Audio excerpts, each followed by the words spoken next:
Hello everyone. In this video, we are going to discuss about the concept sorting algorithms, and the topics I want to cover are algorithm, what is sorting, what are sorting algorithms, what is the classification of these sorting algorithms. Let me start with what is an algorithm. Of course, we have already discussed what is algorithm in the previous lecture. So once again rewind what is an algorithm. An algorithm is a step by step process that designed to achieve the best solution for any problem. So, what makes a good algorithm? There are two important criteria. One is it solves a problem, and second one is it will solve that problem very efficiently. So, these two will make a good algorithm. Let's move on to what is sorting. Sorting is a concept, it deeply embedded in lot of things that we do, and it's quite often that we like to arrange things or data in certain order, right? So that order may be in ascending order or in descending order. And why we are using sorting means sometimes to improve the credibility of the data, or to able to search or extract some information quickly out of the data, right? So now we will see some examples where we are using sorting.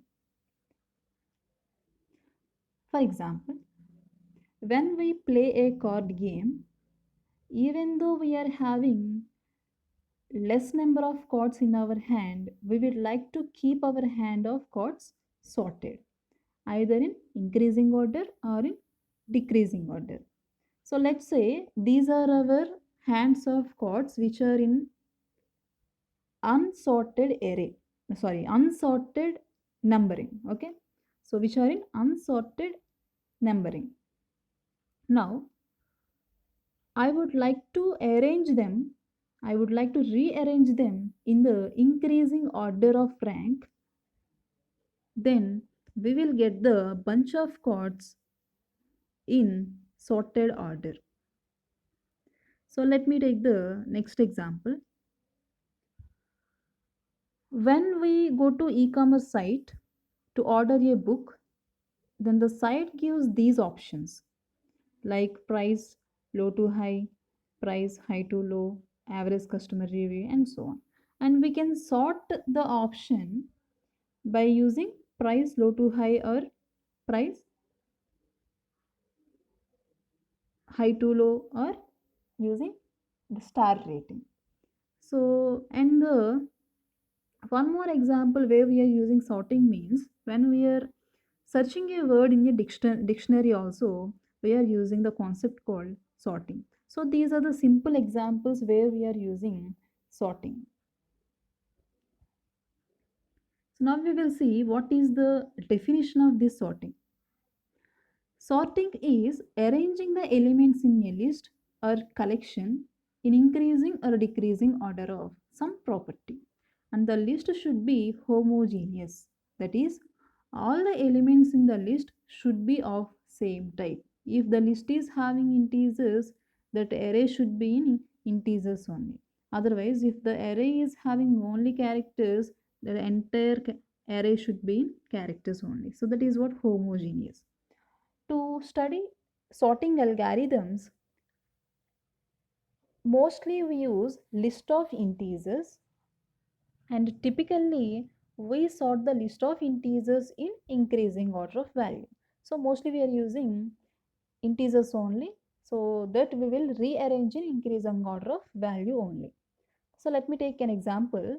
For example, if we are having the list of integers as 2, 3, 9, 4, 6, then sorting it in increasing order.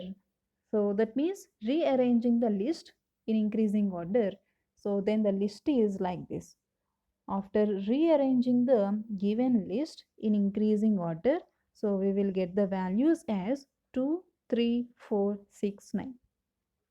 If sort the given elements in decreasing order, then the list is like 9, 6, 4, 3, 2. Okay. As we see in definition, that we can sort the elements on any property, right? So what if we want to sort this list on the basis of, let's take increasing number of factors.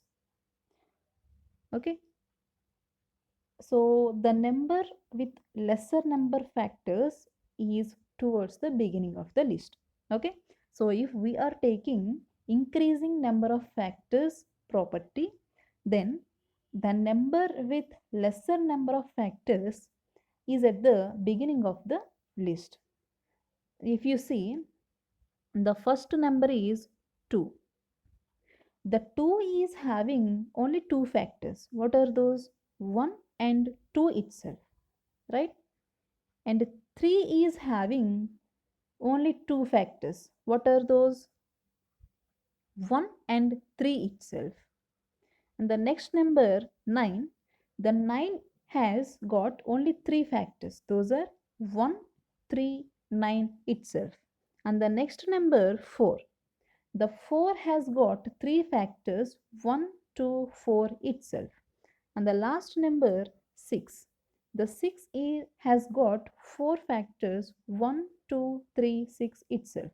So that is the reason why if we are taking the property increasing order of number of factors, so then the number with lesser number of factors will come towards the beginning of the list. So that's why the rearranging of the above given list is like 2, 3, 9, 4, 6 by considering the number factors.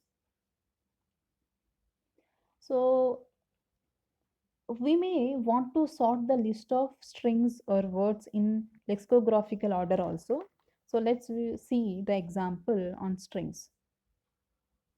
So first we are having the list of words as fork, knife, mouse, screen, key. Now we want to rearrange them by using sorting.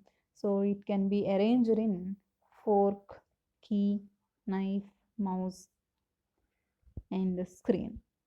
So we may have the text of complex data as well. Next, if a list is sorted in a computer memory as unsorted, for example, if we are having the unsorted list of elements, so then what we need to take? We need to take the linear search to search something in the list, right? So if the list of array, if the list of elements are unsorted, then to search something in this list, we have to take linear search.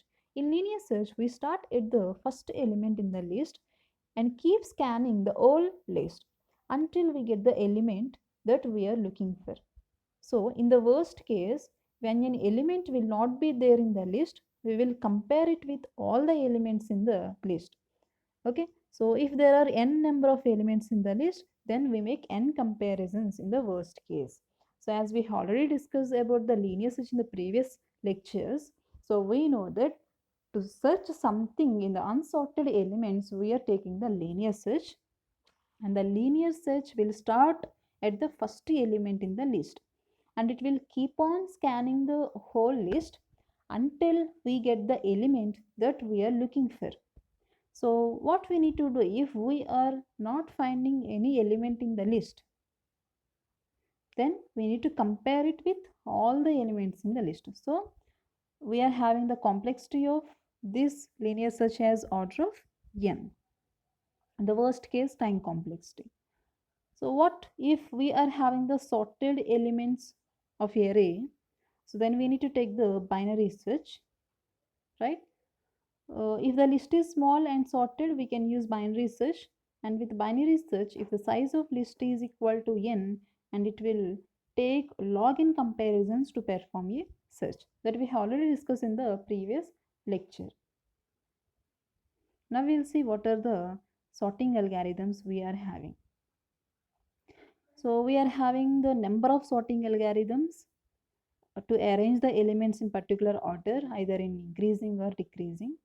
So the first one is bubble sort, insertion sort, selection sort, merge sort, quick sort, heap sort, counting sort, radix sort.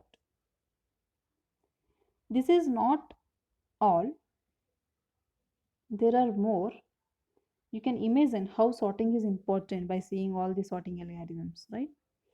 And let's move on to the classification. We can classify sorting algorithms based on some parameters. The first parameter that we classify upon is time complexity, which is the measure of rate of growth of time taken by an algorithm with respect to input size. And some algorithms will be relatively faster than other, right? So the first parameter that we classify is time complexity. And the second parameter that we use for classification is space complexity or memory usage. Some sorting algorithms are in place and they use constant amount of extra memory to rearrange the elements in the list, which some sorting algorithms like MedSort use extra memory to temporarily store data, and memory usage grows with input size. Okay, so the second parameter is space complexity. And the third parameter that we can use for classification is stability. This one will take some explanation. Suppose we have some chords like this and we want to sort these chords in increasing order of rank, and if you observe this, they have 1 3 of diamond, 1 9 of a spade, and we have 2 sixes, 1 of club, 1 of heart. One possible permutation will be this.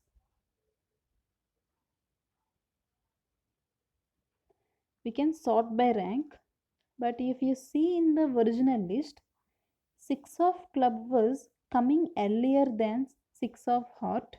But when we have this permutation, which is a sorted arrangement, 6 of heart has come before 6 of club.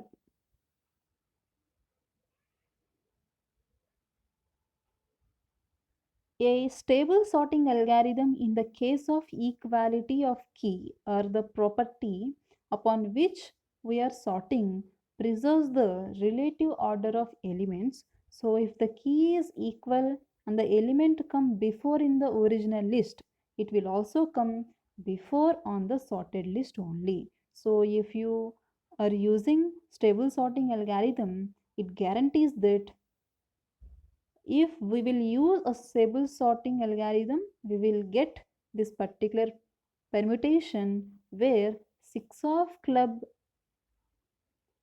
will be before 6 of heart. Okay, the next parameter of classification is internal sort or external sort. When all the records that needed to be sorted are in main memory or RAM, then sort is internal sort. When all the records that are needed to be sorted are in main memory or RAM, so that sort is nothing but internal sort. If the records are on auxiliary storage like disk or tapes, quite often because it's not possible to get all of them in main memory, right?